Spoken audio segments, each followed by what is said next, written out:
Hello there, Alaskans, wherever you are. Welcome to the Must Read Alaska Show. Coming to you from somewhere in Alaska. This is the place where we talk about, you guessed it, Alaska. Where we keep the mainstream media on their toes and where we are standing up for what's right in a world run by leftists. You can find out more by heading over to mustreadalaska.com and also checking out the Must Read Alaska YouTube channel for some really great content. But first, let's get this party started. Welcome, everybody, to the Must Read Alaska Show. I'm your host, John Quake, coming to you live from somewhere in Alaska. I hope everybody's having a phenomenal Christmas break. Kids are playing in the snow, and Christmas is almost here next week. So very exciting. I want to thank everybody that listens, watches, and reads Must Read Alaska. If you want to help keep the lights on here, just go to mustreadalaska.com. On the right-hand side, there's a little donate button. Every $5, $10, $100 helps keep the lights on here at Must Read Alaska. Hey, and if you want to sponsor the Must Read Alaska Show, all you got to do is email me, John, John, at mustreadalaska.com. But without further ado, I have a very special guest today, Morgan Law, who is running for U.S. Congress in the 1st District of Colorado. And I thought it would be awesome to have her on because she is running as an independent, folks, not as a Democrat, not as a Republican. She's not taking any PAC money. She's doing it the old-fashioned way. So welcome to the Must Read Alaska Show, Morgan. Happy to be here. Thanks for having me. Well, I'm excited to talk with you. Tell me a little bit about the story of what got you to run for Congress in the first place. It's quite a big undertaking, my guess is, and it probably didn't go without you really thinking through that decision. So tell me what got you to run in the first place. Yeah, so I volunteered on a Democratic campaign, and then I volunteered on a Republican campaign. And while I think both of the people are great people, I was super disheartened to see so many similarities as far as the corruption and the smear campaigns and how much money they take from Big Pharma, from big tech, from the real estate industry. I just had no idea that both sides were at the same level of corruption and they were all doing these dirty tricks, and just it kind of broke me. And so I changed to an independent in 2020 and started researching, what does that look like? Are there other independents? And we've elected 2 to the Senate and 2 to Congress in the history of the United States, never a woman. So I'd be the first woman. And all of the ones that have been elected, they're far left Democrats. They caucus with the Democrats. They vote with Democrats. They follow party lines with the Democrats. So I don't think we have any true independents in federal office right now.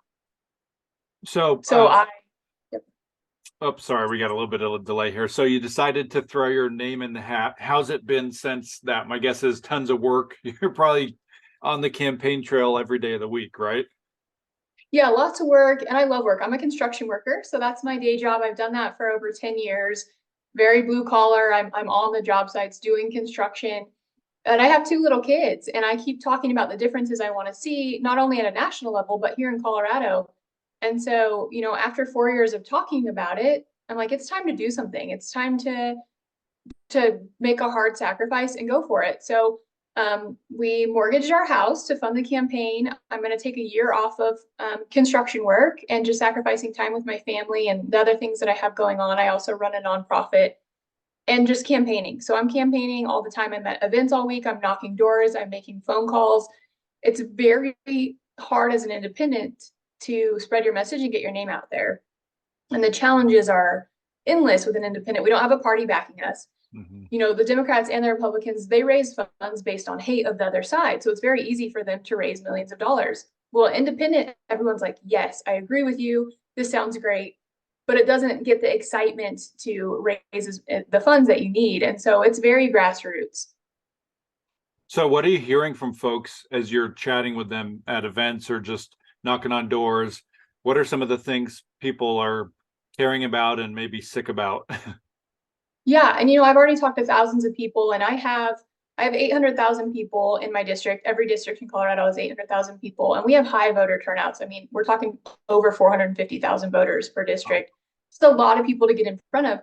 Everyone that I've spoke to, whether they're left, right, or center, they just say the message makes sense. And my message is unity, common ground, and common sense laws. And so instead of, demonizing or dehumanizing people that don't agree with me or on the opposite sides, I think there's a way on every issue, even the hot button issues, abortion, guns, crime. There's a way to come to the middle and actually work for the people.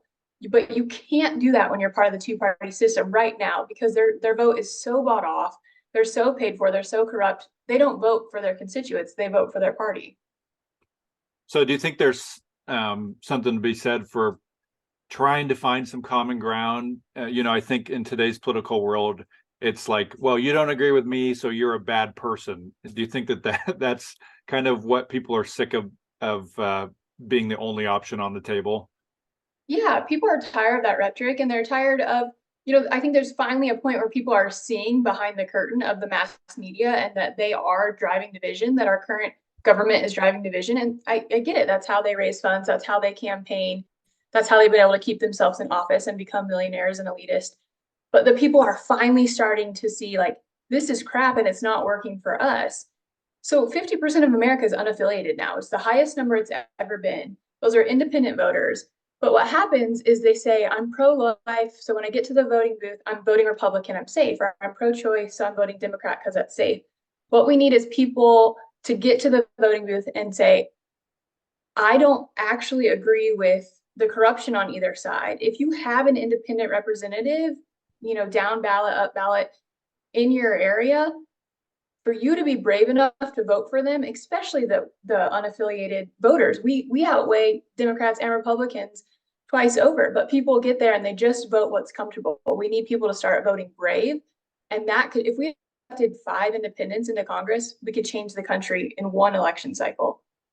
So one of the things that you care about that's on your website, and we chatted a little bit, is about term limits. Why are those important to you? Term limits are so important. We have term limits for our president because we don't want a dictator. And then we have term limits at the local level for everyone in House and Senate and the governor. Everyone else has term limits. And then there's this middle ground of the people who are in Congress who don't want term limits because obviously they would turn themselves out of a career. But they, my current congresswoman, she believes in term limits for the president and she believes in term limits at the local level, but not for herself. So, I've lived under a dictator. I lived under a dictator in East Africa for years and years. And it gets to a point when you don't have term limits where it becomes, then they pause social media and then they start arresting the opponents. And it doesn't get better. It only gets worse. And living under a dictator is never beneficial for the people. For the people who have a voice, you can't have someone in office for 30 years. So the incumbent I'm running against has been in for 28 years. Jeez. So I just heard a very fascinating tidbit of your story. You lived in East Africa under a dictator. Tell me more about that. Yeah, so if anyone that knows Uganda's history, it was Idi Amin, who was a terrible dictator. And then after that, Museveni came in and people were very excited to have this new president. He's for the people. He did his terms and then he said, I like this power. So he started saying, well, he made a law that said no more term limits for the president. And then anytime the election, just a couple of years ago, there was a guy that beat him in the polls. So what he did is he took him and put him in jail and said, nope, I'm the president now. And the craziest thing about developing countries with people that have dictators and even with all the foreign aid we're giving them, they are no better off on any metric than they were in the 1970s. So I wrote legislation, I write legislation and I send it to Congress. Of course, they pay no attention to it because I'm not a member of Congress. But about 7 years ago, I wrote the Foreign Aid Reformation and Accountability Act, which means if we're giving foreign aid to a country, one of the pillars is that they have to have term limits for their presidents. And if we said, if you don't have term limits, we're not giving you the $1 billion a year, they would change it. We have the power to do that. Living under a dictator means the education system is very poor. There's no sanitation. There's no clear path to home ownership. There's no easy path to owning a business. You don't have fair and just trials. All the things that you can't advance a country on. So, as you pointed out before, the independents that have won in the U.S. tend to historically be far left. Somebody could take a look at the things that you care about on your website and think, wow, this person cares about reducing crime and alleviating the drug problem. A different take maybe on homelessness than folks in the far left camp would be. Talk to me about some of those points where you're kind of in the center, it looks like, for a lot of those points. Yeah, this comes back to my common sense policy, which I have on all my stances. homelessness it's not just affecting Denver. We're one of the top 10 cities now, but it's affecting all of the country at rates that we haven't seen before. And so, I don't think either side has done a good job of actually making it happen. So the Republicans will say, the church nonprofits need to come in and take care of it. And the Democrats say, in my case, let's throw $254 million a year at the problem. In that time, we've gone up 30% in our homeless population. And what their solution was, let's hire 675 new employees to solve the problem. If they solved it, they would be working themselves out of a job. So it's counterintuitive there. But I've spent 10 years on the streets with homeless communities between Skid Row, Oklahoma City, and Colorado. And what people need is one-on-one care. They need social workers who can have a small caseload, be paid a very, very appropriate wage, which for me is 6 figures as a social worker. And they have 6 people at a time. We could do that, cut our budget in half, have 1 social worker for every person on the street, have a 24-month self-sufficiency plan that where they step down, we help them, and then they step down to become their own productive member of society. Those things could actually make progress. So much of it is politicians wanting to make these promises that they campaign on, and then of course they don't fall through. So let's say you are elected, you win. What do you do in day one? Day one for Coloradans is homeless crisis. It's affordable living, and it's the crime rates here. At our local level, they have decriminalized Grand Theft Auto. And so in 24 months, we became the capital of the country for Grand Theft Auto. Go figure. So there's just these common sense laws where I understand the compassion that they want to have on the Democratic side. And I understand the truth. How I explain it is the Republican Party is the party of truth for me, and the Democratic Party is the party of grace. And both are great. The Republicans are like, these are the rules, this is what we have to follow. And the Democratic Party is like, we need to help everyone no matter what. If we can bring truth and grace together and have common ground where we are helping people, but in a way that still holds people accountable, we could find that common ground, and we can make such a big difference in our cities. But they're so intent on polarizing the other side and working towards the other side, they're not actually working for the people. So how's the campaign going in terms of the two parties? Are they ignoring you? Are they being nasty to you? How's that been so far? Yeah, we're largely ignored. They're not concerned. They could at any moment raise millions of dollars from their camp at any point in time. Independents can't do that. We don't have a camp to raise from. We don't have donor lists. We don't have people at the national level who are excited to donate. And unfortunately, what it comes down to campaigning, 97% of campaigns are won by whoever raises the most money. And that's such a dangerous place for our democracy to be, that it's you're buying your way into office. And that's how it's been for a couple decades now, especially since Citizens United. So who's somebody that you look up to? You seem very driven, ambitious. You've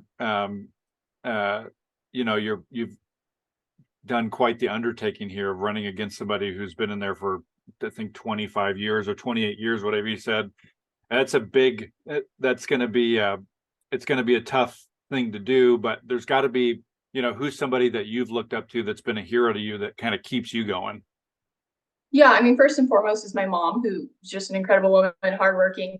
Neither one of my parents were college graduates. They came from poorer backgrounds, and my mom put herself through college in her 40s, worked 2 minimum wage jobs while she was raising 2 teenagers. And she didn't tell us to work hard, she showed us. And then she also gives back to the community. My parents volunteer like 5 nights a week. So that was my role model. As far as politicians, I'm a Tulsi fan. I think what she's done, leaving the Democratic Party and speaking out about the corruption and becoming an independent, is really brave of her. And we need more people like that. So the independent movement, it's small compared to how many independent voters we have. Saying 50% of Americans are unaffiliated, there's a lot of representation right now, because like you said, it is so hard. People ignore you. You don't get the media coverage. You don't have the funds. But I think if more people would have done it 10 years ago, we'd be easier now. So people like myself, we have to do it. And I think I can win. I'm not running for fun. I'm not running for myself. This isn't fun. It's a huge sacrifice. There's nothing about it that's fun. It is interesting, and it's great to talk to people and be in the community, but I'm running to win. And I don't think people like Diana DeGette, who I'm running against, should go uncontested for 3 decades. So there's going to be folks listening in that are, thinking, oh man, I've kind of been frustrated with both parties or either party or one party. what would you encourage them to do? They're going to be listening, folks that'll listen to this are all over the US, different countries. What kind of advice would you give that person that feels like, man, I've never really had that voice of a party that cares about the things I care about? What could they do in their own communities and their states and wherever they're at? Yeah, my first advice is run for office. You don't have to be a millionaire or an elitist, especially at the local level. We need more independent people who are willing to bring the people together. And then vote brave, vote independent. The media has done such a good job of training us that an independent or a third party vote is a wasted vote when we're the majority. We're 50% of the voters. So if we all band together and said, we're going to show them with our vote that we're not dealing with the crap on either side, and they voted brave and they voted independent, I mean, we could change our country. So what about for folks living in, Colorado or around the US that want to help your campaign out? Tell us how people can find you, social media, website. How can they get a hold of you? Yeah, I'm just morganforcongress.com. That's my website. I'm on all the social media platforms, Morgan for Congress, and sharing. Donations are great. A lot of people aren't in a position right now, especially with our economy, to be giving money. And I'm really aware of that. I'm a blue collar worker. I am middle America. And so I understand that. And so everyone, talks about money. If you can donate $5, $10, that's great. But sharing, my Twitter or my Instagram or signing up for emails on my website is a great way that you don't have to spend any money and you can still support the campaign. And then for people to just look into who their officials are. I know people wait till 2 weeks before election, but look and see if there's an independent or an unaffiliated running in your area that's a serious candidate. So any last minute thoughts, Morgan, before we head off here? 25 minutes has went by in a flash. You know what? Thanks for doing this. People like you who are hosting spaces for independents to just have a voice and just talk to people is what we need. And so you are doing so much for the movement just by having me on here. And I am super grateful, and I'm grateful for everyone that's listening. Awesome. Well, if there's one word I could describe you with, it's brave, because you're facing two giants. And so I bet that is very hard at times. And again, it probably seems like a double uphill battle. When my dad told me that he walked to school both ways uphill in the snow, that's probably what you're doing every day. So for folks listening in and wanting to hear more about Morgan Law, we're going to put her website link in the description. Go check it out. And for folks that listen, watch, to read Must Read Alaska all over the US, we want to thank you for doing that. If you want to help sponsor the Must Read Alaska show, just email me, John, JOHN, at mustreadalaska.com. Love to hear from you. And until next time, I'm John Quick from somewhere in Alaska. Thank you so much, Morgan, for joining us. Thank you.